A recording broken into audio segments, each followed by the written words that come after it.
The Canadian Nuclear Safety Commission visits communities across Canada to answer questions about how it regulates the nuclear industry, protecting the health, safety, and security of Canadians and the environment. One of the ways we do this is through an information session called CNSC 101. This is part 1 of the last of 5 videos produced from this CNSC 101 information session. It explains the Public Commission hearing process and how the public can get involved. So I'll talk to you about the Commission Tribunal. Really, that's the public face of our business. They're all webcast.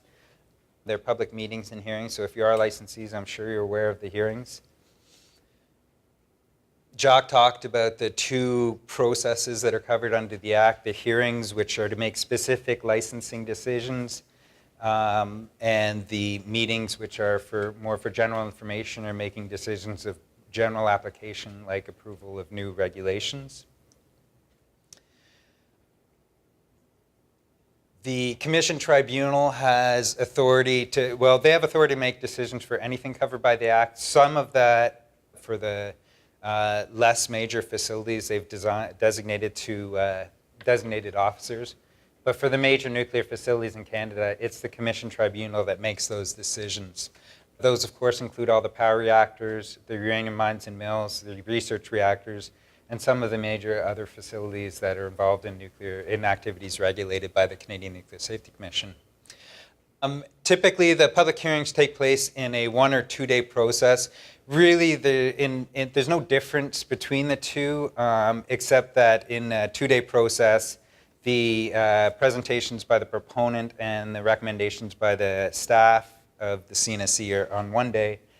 So that, and then the next day, that gives interveners or interested members of the public, an opportunity to review the material presented there, and they make their submissions to the Commission on that 2nd day. And I'll get into the process a little bit later. Typically, the participation in the hearings is in person, but the Commission also reviews written submissions. There's no obligation to actually appear and present in front of the Commission. And I should note on occasion, although the intent is to be as transparent as possible, some public meetings do consider, obviously the Commission needs to make decisions on, for example, nuclear security matters. So if that does happen, they'll typically run through the full proceeding and then go in camera to hear information of a more secure nature that can't be broadcast publicly. So if you ever hear of the Commission going in camera, it just basically means everybody's kicked out, cameras are turned off, and then they have those discussions in a more secure environment. The public hearings are designed, the process for the public hearings are outlined in the rules of procedure, and they're really designed to be as transparent as possible in our regulatory process. Down below, you'll see the process for a 2 day public hearing. Generally, when you hear about power reactors, major mines, that's generally heard in a 2 day public hearing. And the first step would be a public notice. That's obviously posted on our website. It's issued to all the subscribers, which will now include everybody in this room, to our website. But it's also, in order to reach the broadest audience possible, the Commission takes out advertisements in local newspapers, in some cases in national newspapers, to ensure that, to make the broadest, to reach the broadest amount of stakeholders as possible. That typically happens about 2 months before the day 1 hearing. 30 days prior, CNSC staff submit their recommendations to the Commission Tribunal. And although, if you haven't watched, I encourage you to watch them, they are webcast. But it may appear that the licensees and the CNSC present to the Commission and sell their case. And an important thing to keep in mind when you're watching this is that the proponents obviously have an interest in the proceedings. The staff are objective. They have no interest in the outcomes, but they only review to make sure that what's being done and what's being proposed is done safely. And they'll make that recommendation to the Commission Tribunal, generally outlining the oversight that they've done, the reviews that they've done, and the outcomes of those reviews, and making a recommendation to the Commission Tribunal that they either approve or deny the request. So those become public about 30 days prior. They're not posted on our website, but if you are interested in a specific matter, you can express that interest to the Secretariat, who is the basically the administrative support around the hearings for the Commission Tribunal. And they can provide you with any meeting, any information that is presented during a public hearing. On day one hearing,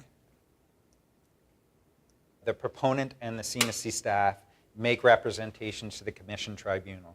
The information would have all been submitted prior to the day one, the core information, but they do make a presentation typically to the Commission Tribunal to make their case and outline the measures that they have to ensure the safety of their activities. That's, of course, done in a public hearing, open to the public who wish to attend. It's held in this room, but also webcast on our website, live webcast. They're done with simultaneous translation, sometimes it matters, and they're heard in the language, official language of the choice of the proponent for that matter.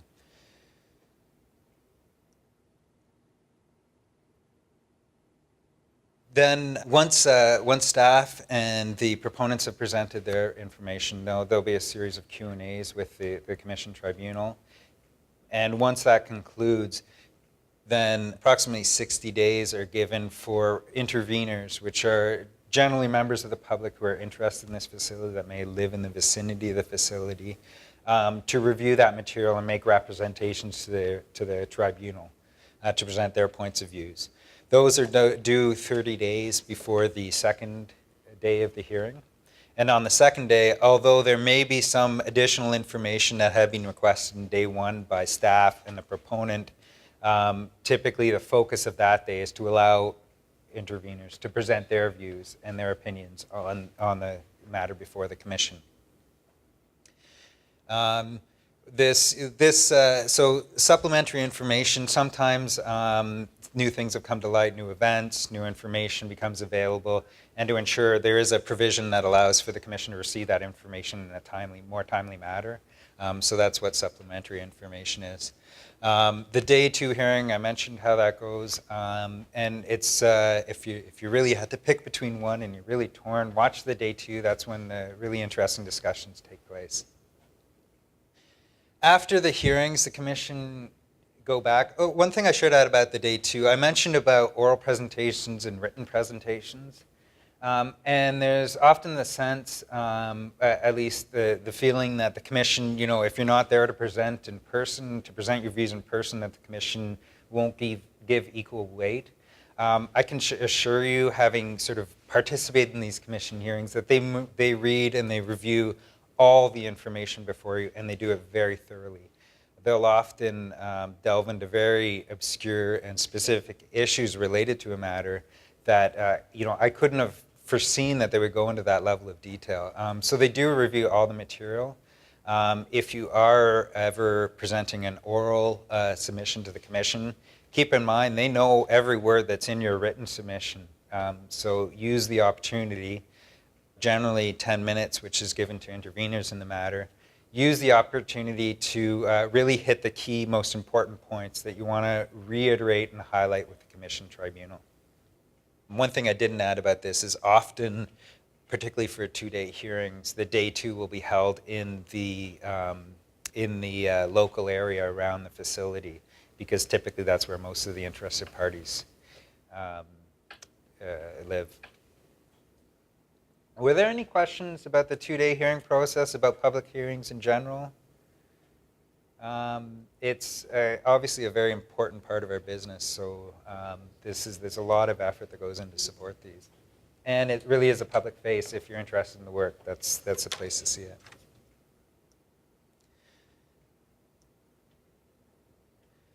So I mentioned that the hearings are governed by the rules of procedure.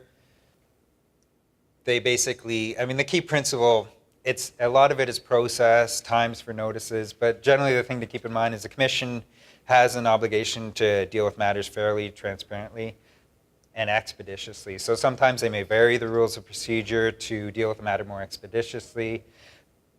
The Darlington hearings, if you were watching those for the new reactor, they actually developed their own specific rules of procedure specific to that hearing because it was such a significant matter and so many interested parties. So although it lays out generally how it works, there's often cases that are very specific in the interest of procedural fairness and transparency and expeditious. They may vary from time to time.